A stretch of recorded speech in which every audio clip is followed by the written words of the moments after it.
Hi, everybody. Thank you so much for joining us for SF Doc Fest. We're so excited to be joined today by our filmmakers from our Bay Area Shorts collection. These films will be playing a part of the Shorts package, which you, our dear lucky audience, have selected online. The films will also be playing in conjunction with various other feature films live at the historic Roxy Theater. I would just like to thank our filmmakers for joining us today. Hello, everybody. Welcome. I'm Sarah Flores. I curated the shorts programs for the festival this year. And I'd love to invite our filmmakers to introduce themselves, let us know the film they're with and what their role was. And we're going to start off with Marnie. Hi, Marnie. Hi, I'm Marnie Salvani. I'm the director of As American as It Gets.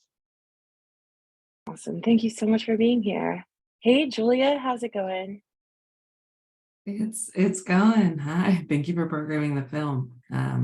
I'm Julia Mendoza Friedman, and I directed Park Lunch God. Awesome. Thank you so much for joining us. Hey, Aurora, welcome. Hey, thank you. Yeah, my name's Aurora Brockman, and I directed the film Still Waters. Lovely. Thank you so much. And hi, Cheryl. Hi there. My name's Cheryl Dunn, and I directed Beyond I Want to Go. Lovely. Thank you for joining us. And hi, Meadow. Welcome. Hi, my name's Meadow Presley, and I am one of the founders and coordinators of Beyond Trend, which is featured in Beyond I Want to Go, Cheryl Dunn's film. Awesome. Thank you so much for joining, and just thank you for all the work that you do within like the creative space. It's really lovely to get to see that story we shared. So again, thank you, everybody. We're very excited to have you here. And I think the question on everyone's minds is like, how did these films come to be? What was the genesis of the story, and what made you decide to put pen to paper, so to speak, or in some cases share very personal stories or stories of the work that you've been doing for so long? And we'll come back to Marnie. Hi, Marnie. How did your film come to be? It wasn't a direct path. So I made this film as my thesis film for the UCLA directing grad program. And initially I had advanced to candidacy for the graduate program with a narrative film. But due to the pandemic, I had to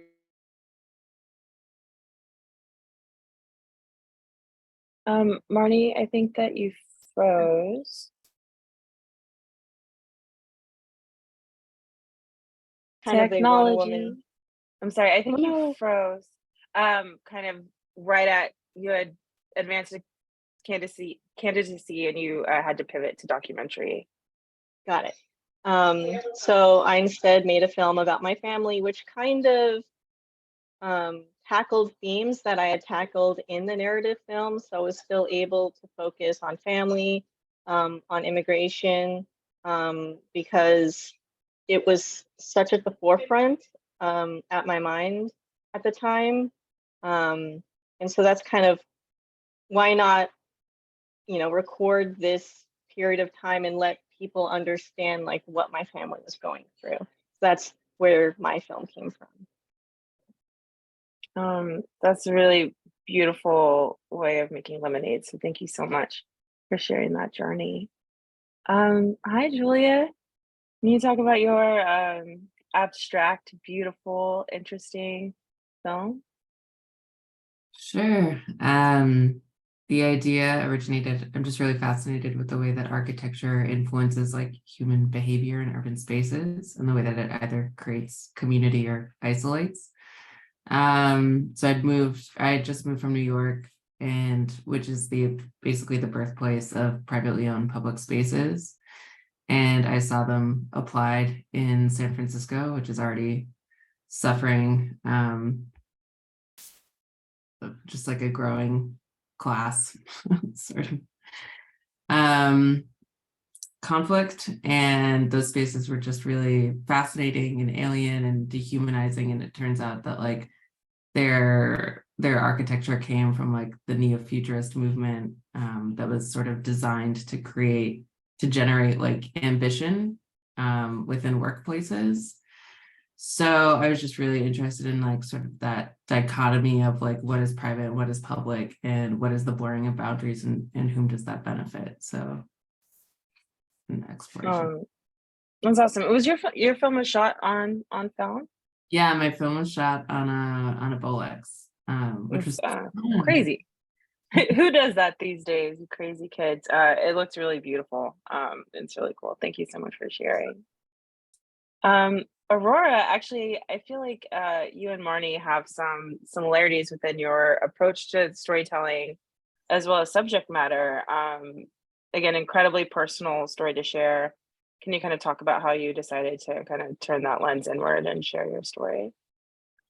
Yeah, definitely. Also similar to Marnie, the film was my MFA thesis film. I was not, well, it was an MFA in documentary, so it was never going to be a narrative film, but I was also like at home during the pandemic, and even pre-pandemic, I had wanted to make a film that was about attachment. Before I was a filmmaker, I thought I was going to be a therapist. When I was an undergrad, I studied psychology and specifically attachment theory. And I worked in a lab where we would do attachment theory research. And there's like this particular tool called the adult attachment interview, which is sort of used to determine an adult's attachment style.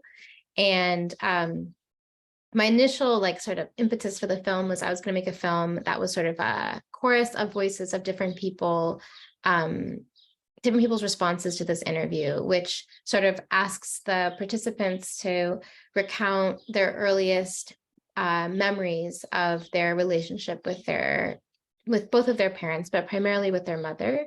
And through that sort of complicated, but sort of you do a complicated web of things to ascertain someone's attachment style. And so that was my initial entry point into the film. But I think my curiosity with attachment theory was always driven by my curiosity about my relationship with my own mom and my attempts to understand her and why she's the person she is today and why I am who I am. And so I was sort of encouraged to make a personal film. And what's not apparent in the film is that the conversation you hear between us is actually me asking my mother the questions of the adult attachment interview, and her telling me all about her experiences of being raised by her mom. And then she asked me the questions of the adult attachment interview, and I told her all about my experiences of being parented by her. So that was sort of how the film came to be. Wow, that must have been such a heady process, but it comes across in a really beautiful, genuine way in the film. But like all of us who have relationships with our mothers know that it can be complex. Yeah. And a lot of getting to mental a place, gymnastics just to do something, to ask a question that I just wanted to ask. I was like, I just want to ask you something, but I have to make up all of these excuses. Yeah. Like you literally like went and got a whole education just to like get to this moment. You're like, this is my trick. Very cool though. Thank you so much for sharing. Hi Cheryl. Why did I mute myself? Welcome. Can you kind of talk about the genesis of your film, how you found your subject and like approach telling the story? Well, I'll just say a few things and I'll throw it over to Meadow. Obviously you seem to be familiar with Creative Growth Arts Center in Oakland, California. So it's been around since the 70s, and it's a phenomenal place for adults with disabilities and art. And I had gone there initially in early 2000, and through some friends I knew that were on the board in New York, and I just sort of like kind of was so amazing, and then I got pulled in with an artist friend of mine who was doing they often do artist what do you call it, visiting artists. And she was doing a project that spanned many months. And so she pulled me in to make a filmic component to that. And so her and I went back like every 6 weeks for a week over 6 months. And then I was like, all right, this is going to be a subject that I will continually expand on. And someday I will make a feature film. And so over the course of now 20 years, I've gone back and forth, and I live in New York City and would just pitch like New York Times, you have to do a story about the, Beyond Trend, the fashion show, and got it, made these films occasionally for different New York entities. And so pandemic really was very difficult for creative growth, and they had to shut for quite a while. So Meadow can tell us about Yes. this incarnation of Beyond Trend and how the film came about. So I actually have kind of a pivot question for Meadow, if Okay. you don't mind. But Cheryl, I think that a thing that's really commendable in your approach to filmmaking is that you really give voice to your subjects, in a way that you don't often see folks with developmental differences kind of have that agency to speak about their experiences. So I think it's really commendable within your Just filmmaking style. Just a Um, note on that, because I do make films about artists, and I make films about living artists and art. And I always like wanted to, in most of my projects, have, even though one of my subjects had passed, but I had done an Mhm. ample amount of film of him in his life, and that was really the thread of it.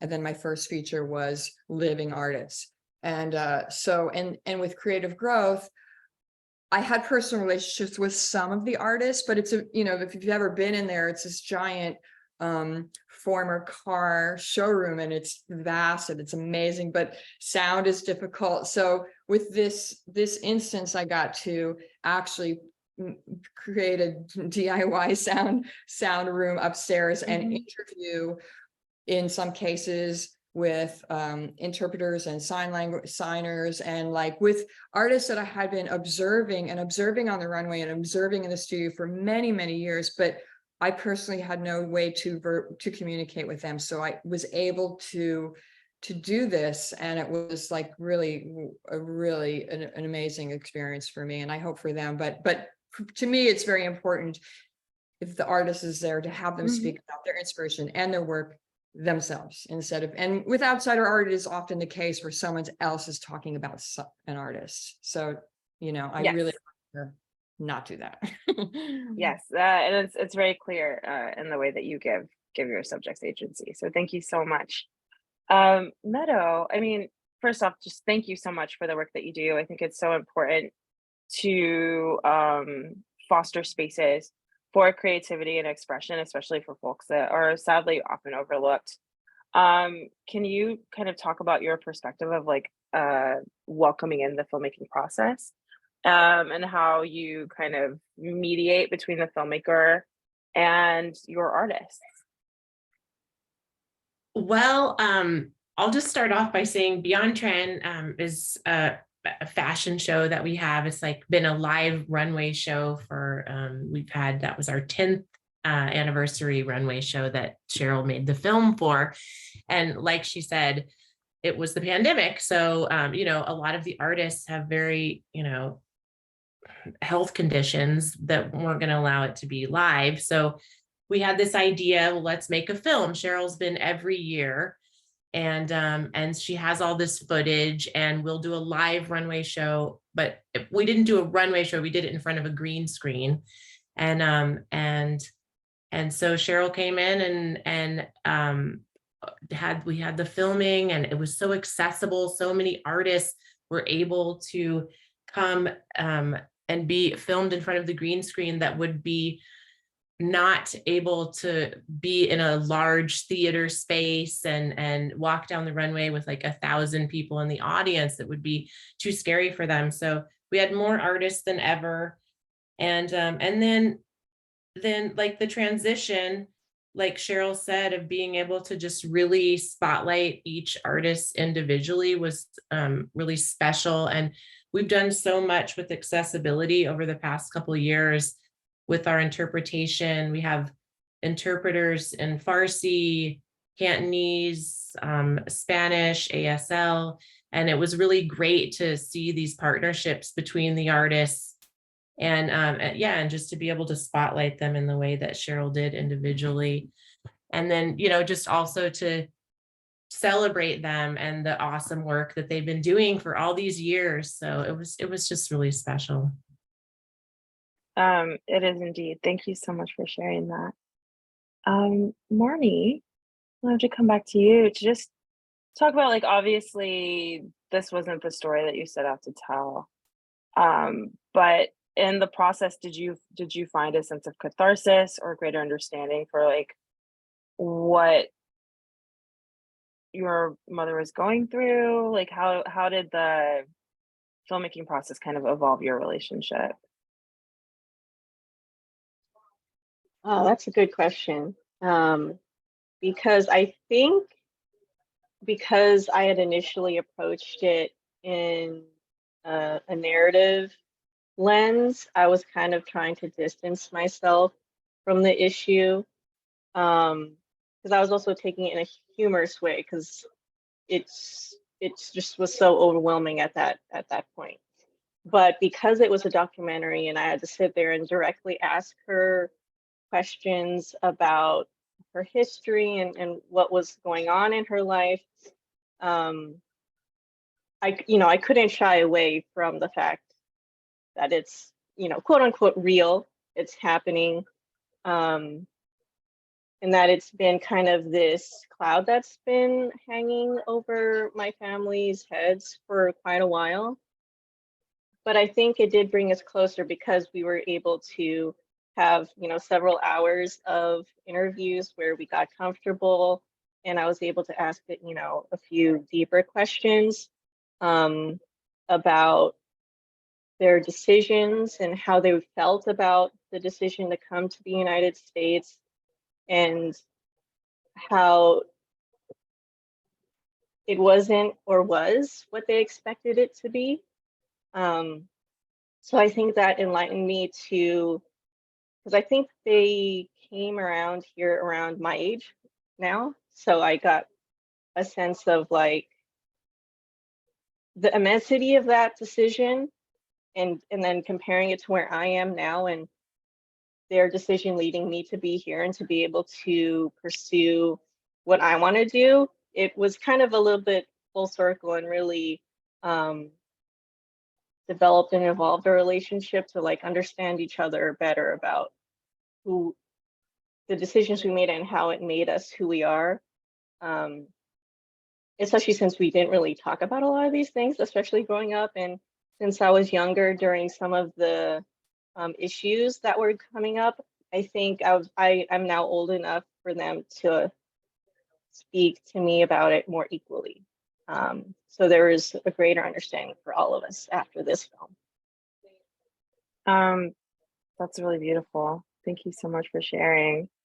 I'm going to jump over to Aurora just again because there are, I think, some points of conversation between your two films. Aurora, it almost feels like to be able to tell the story, you also have to like as deep as you dive in and as how like it's a guttural kind of conversation that you engage in. I think to also be a filmmaker, you have to be able to take a step back and be objective. Like, were you able to do that in your filmmaking process? And like, what was that like for you? That's a great question. That was something that I was very concerned about in the process of before I had begun production, because I feel like part of what draws me to documentary is that elements of the story are not within my control. And there's something about that I find really alluring.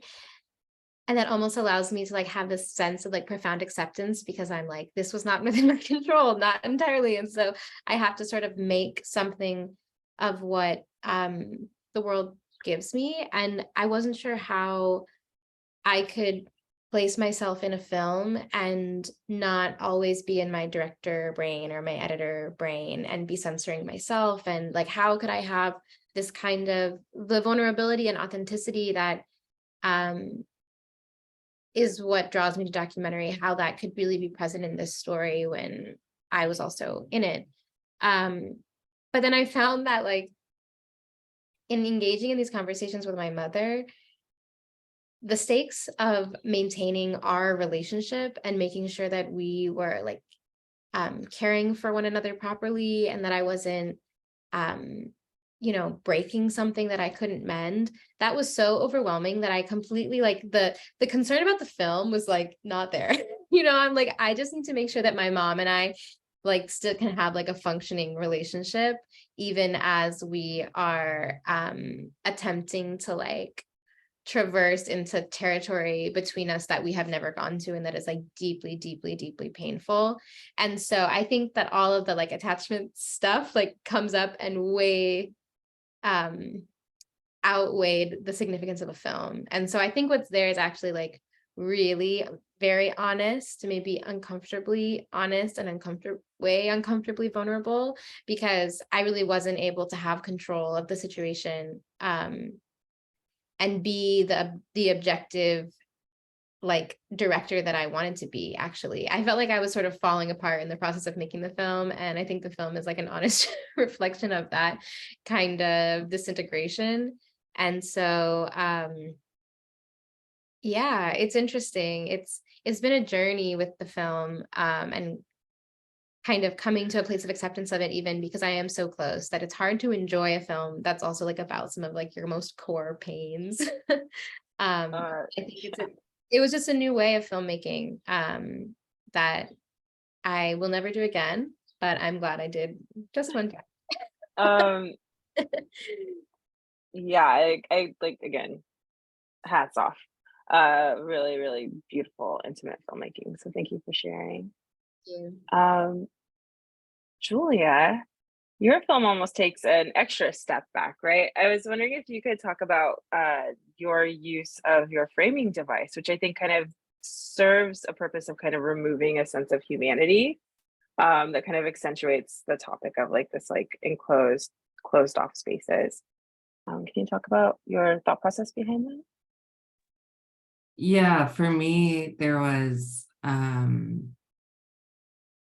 a really big dissonance between like these spaces are considered so ordinary. And the more that I delved into something that I thought was like arguably boring or like innocuous, the more I realized that like people just encounter such different experiences with it. So my mom has worked in and around like corporate parks her entire life, and she was like, these are important to me. They're a space where I can go and like relax and eat lunch. Why are you being so condemning?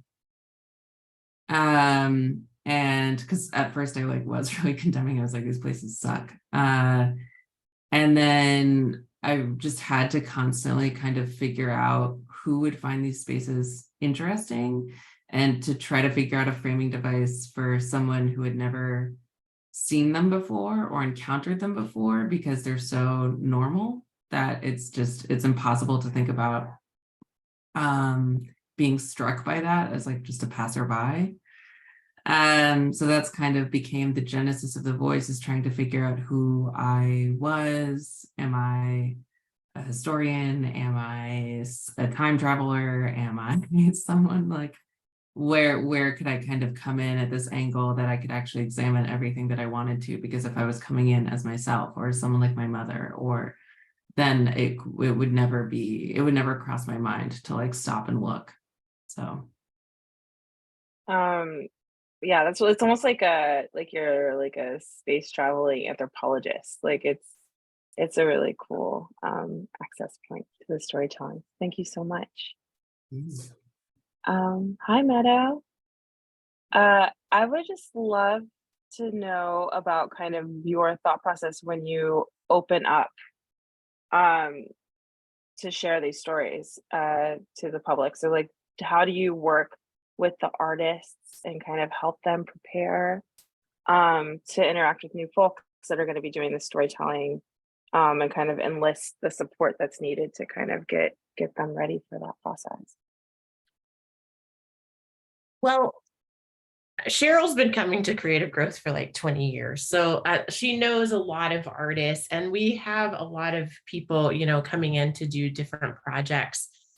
But, in general, the artists are just really amazing and open people that, I just feel so fortunate that I've worked at Creative Growth for 19 years, and I fell into this career, and it's just been so amazing on so many levels, and getting to know all of the artists there and just working with that kind of, love, and just they're just pure joy and just having fun every day with all the artists there. It's just so great. So I think when people come in, it's so welcoming. They're so welcoming to everyone, and they want to tell their story, and they want to talk about, you know, their art and show people their art. You know, it's really important to them. It's their job. It's a part of, you know, it's their biggest part of their life, you know. So I mean, and then as far as getting people ready, you know, as far some of the outfits that people make for Beyond Trend, it can take years to finish, and people are working on these long-term projects, or some you know are really quick and can finish them in a day, and then just getting ready for the runway show themselves. I think a lot of them are amazing dancers and amazing performers just without any kind of help. It's just who they are. So, I mean, we don't really even do much practice or run-throughs, and then they just go out and do this really amazing thing that's fun for them and the audience. And so, I mean, I think that's answers the question. I hope so. Yeah, totally. Thank you so much. I can add to that. Oh, I have a follow-up question for you, actually, Cheryl. Thanks. You have talked about, you know, you've had this long-spanning work with them. You talked about wanting to expand into a feature. Could you talk about your plans to expand and continue to grow telling this story? Sure. And just like in addition to what Meadow said, like I was initially, I was just like intimidated because I had no experience with many people in this population, and I didn't want to be intrusive, but it was completely opposite than I thought it might be. And everyone was so loving and yelling to me from across the room, like, come here, I want to show you this thing. So it was just like, art is communication. It's this place is like a cocoon. I've never been in a place like this in my whole life of just love and support and family. It's beyond special. Okay, on to your question. Yeah, you know, there's so many stories, and there's, I don't know, sometimes there's 100 people would come and go to Creative Growth on a daily basis, 80, and now it's probably a little different. And, you know, so what do you know, a feature film is 90 minutes. So you're like, what are you going to say? You know, so it's something that's, you know, I've been milling over for a long time, and now I'm writing grants, and I'm being tasked to like, why are you making this film? Why is it a film? What's the narrative arc?